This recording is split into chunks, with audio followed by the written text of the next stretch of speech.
வணக்கம் and welcome to cricket Indians Tamil channel. இந்த வீடியோவில் நம்ம அதை பற்றி பார்க்க போகிறோம் அப்படின்னா, ஆஸ்திரேலியாவை வேறு லெவலில் வெளுத்து கட்டிட்டு நம்மளுடைய Rohit Sharma captaincy speech post match ப்ரெசன்டேஷனில் என்ன பேசினாரு அப்படிங்கிறது தான் பார்க்க போகிறோம். ஃபர்ஸ்ட் கேள்வியே பார்த்தீங்கன்னா, ஆல்ரெடி ரன் பால் அப்படிங்கிற விஷயம் வரும்போது மேட்ச் உங்கள் கையில் வந்துருச்சு, நீங்கள் ஆல்ரெடி ஜெயிக்க போவீங்கன்னு உங்களுக்கே தெரிஞ்சிருக்கும். அப்போ உங்களோட ஃபீலிங் எப்படி இருந்தது அப்படின்னு கேட்கும்போது, ஏங்க நீங்கள் வேறு அதெல்லாம் எதுவுமே கிடையாது, லாஸ்ட் பால் பவுல் ஆகிற வரைக்குமே ஸோ அந்த இடத்துல எதையுமே நம்ம கன்ஃபார்மாக சொல்லிட முடியாது. ஸோ ரன் பால் வந்தாலும் ஸோ அந்த இடத்துல எல்லா டீமுமே கம்பேக்கு பேர் போன டீம் தான் இப்பெல்லாம். ஸோ கண்டிப்பாக எது வேணாலும் நடக்கலாம். அதனால் லாஸ்ட் பால் வரைக்குமே ரிசல்ட்டுக்கு வெயிட் பண்ணிட்டு இருந்தோமே தவிர நம்ம ஜெயிச்சிட்டோம் அப்படிங்கிற அந்த ஒரு சுச்சுவேஷனுக்கு நாங்கள் போகவே இல்லை. ஹாஃப் ஸ்டேஜ் வரைக்கும் பார்த்தீங்க அப்படின்னா இது ஒரு ரீசனபிளான ஸ்கோர் அப்படிங்கிற ஒரு மிகப்பெரிய நிலைமை எங்களுக்குள்ள இருந்தது. ஸோ அவங்கள ஒரு மிகப்பெரிய ஸ்கோர் அடிக்க விடக்கூடாது அப்படிங்கிறதுல இருந்தோம். 264 ரன்ஸ் அவங்க ஸ்கோர் பண்ணாங்க. அது ஒரு ரீசனபிளான ஸ்கோர் தான். போத் பவுலிங் அவங்களோட பேட்டிங் எல்லாமே டீசெண்டாக தான் இருந்தது. பெரிய லெவல் தவறுகள் அப்படிங்கிறது கண்டிப்பாக நடக்கல. இது ஒரு ஃபர்ஸ்ட் பிட்ச் அப்படிங்கிறதுனால இதுதான் ஃபர்ஸ்ட் மேட்ச் இந்த ஒரு பிட்சில்.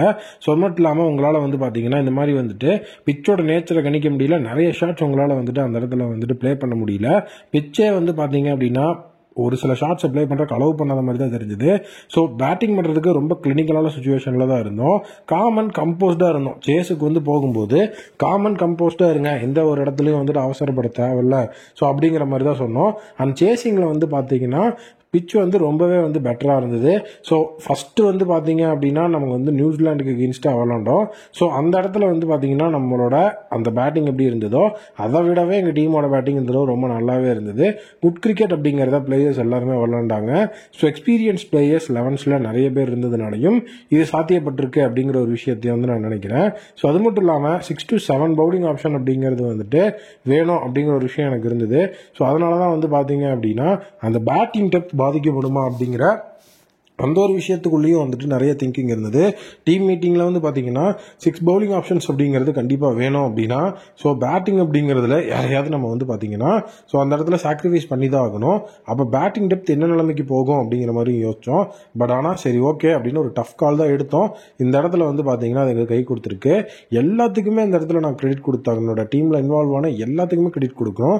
இவங்களால தான் இந்த விஷயம் நடந்திருக்கு, இவங்களால தான் இந்த விஷயம் நடந்திருக்குன்னு இந்த ஒரு டோர்னமெண்ட்டில் யாரையும் குறிப்பாக கை காட்டி சொல்ல முடியாது. எல்லாருமே ஒரு டீமாக பெர்ஃபார்ம் பண்ணியிருக்கோம். ஸோ அது மட்டும் இல்லாமல் பார்த்தீங்கன்னா விராட் கோலி எத்தனையோ பல வருஷங்களாக பார்த்தீங்க அப்படின்னா பெர்ஃபார்ம் பண்ணிட்டுருக்கிறாரு. ஸோ அவர் பேட்டிங் பண்ணும்போது ரொம்ப காமாக இருப்பார். ஸோ அவருக்கு ஆப்போசிட் தான் ஹர்திக் பாண்டியா. அவருடைய அந்த ஒரு பேட்டிங் ரொம்ப க்ரூஷியல். அவரோட ஷாட்ஸ்லாம் பார்க்கும்போது நம்ம காமாக தானே இருக்க சொன்னோம், காமாக தானே சேஸ் பண்ண சொன்னோம் அப்படிங்கிற மாதிரி நானே யோசித்தேன். பட் ஆனால் அந்த ஒரு ஷாட்ஸ் தான் எங்களை ஒரு மிகப்பெரிய லெவலில் கான்ஃபிடென்ஸாக டிரைவர் சீட்டில் போட்டுச்சு.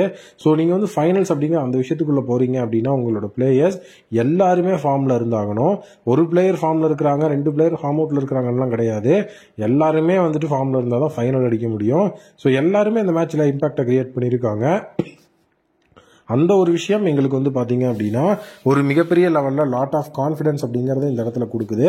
ஸோ அதை மெயினாக பார்த்தீங்கன்னா நல்ல ஒரு கான்ஃபிடென்ஸோட தான் ஸோ இந்த தடவை நாங்கள் ஃபைனல்ஸ்குள்ளே போகிறோம். அந்த கான்ஃபிடன்ஸ் எங்களுக்கு ஒரு மிகப்பெரிய நம்பிக்கை அப்படிங்கிறதே ஒரு பெரிய லெவலில் எக்ஸ்ட்ரா ஆடட் அட்வான்டேஜ் தான். நாங்கள் நிறைய விஷயத்தை யோசிக்கல. ஸோ டூ மச்சாக திங்க் பண்ண வேணாம் அப்படின்னு நினைக்கிறேன். ஸோ 2 பேருமே குட் டீம் தான். பட் ஆனால் பார்த்தீங்க அப்படின்னா செமிஃபைனல்ஸோட அவங்க என்ன பார்க்குறாங்க, நாங்கள் ஃபைனலுக்கு போகிறோம். அவரை தான் பார்த்தீங்கன்னா பெரிய விஷயம். ஸோ இந்த டோர்னமெண்ட் ஒரு ஹை ப்ரெஷர் டோர்னமெண்ட் தான். ரொம்பவே ஒரு ஹை ப்ரெஷர் டோர்னமெண்ட்டாக தான் இருந்தது. பட் அந்த இடத்துல டைம் ஆஃப் ரிலாக்ஸேஷன் அப்படிங்கிறதெல்லாம் கிடைக்கும் போது ஸோ நம்ம என்ஜாய் பண்ணிக்கிறோம். ஸோ நெக்ஸ்ட் நாங்கள் என்ஜாய் தான் பண்ண போகிறோம். அதுக்கப்புறம் தான் ஃபைனல்ஸை பற்றியே பேசி யோசிக்கணும் அப்படிங்கிற விஷயம் சொல்லியிருக்கிறாரு. நாளைக்கு நியூசிலாந்து சவுத் ஆஃப்ரிக்கா மேட்ச், அதில் ஜெயிக்கிறவங்க தான் இந்தியாவோட ஃபைனல்ஸில் மோதுவாங்க. யார் ஜெயிச்சா நல்லா இருக்கும் அப்படிங்கிறத கமெண்ட்டில் சொல்லுங்கள். மீண்டும் ஒரு புதிய வீடியோ மீட் பண்ணுறேன். Thank you, take care and bye bye.